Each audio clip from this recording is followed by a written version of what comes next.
Babayi nga nagatabok sa dalan sa distrito Sangharo na side swipe sang salakyan, samtang sa Banwa naman sa Leganes, duha ka mga salakyan nagbungguanay nakatutok John Sala. Padulong na ko taning isa kasalakyan niya ginamaneho ni Leo Digario Sumagaysay Jr. sa kayong 5 kapasahero sa Santa Barbara.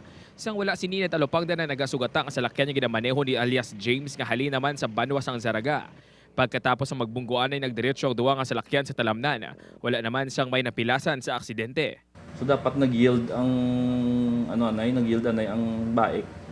Di pa lang puwas ito ang Samtang naglagob ang paas ang isa ka babae isang ma-side swipe sang salakyan samtang nagatabok sa dalan sa barangay Bunta, Talaharo. Gulpi nagtabok sa dalan si alias Rema kag wala na talupang din ang salakyan niya ginamaneho ni alias Chris sang barangay Anilaw, Pavia. Gilayon naman niya ginirespondihan sang Haro Police ang aksidente kag hilway na sa katalagman ang biktima.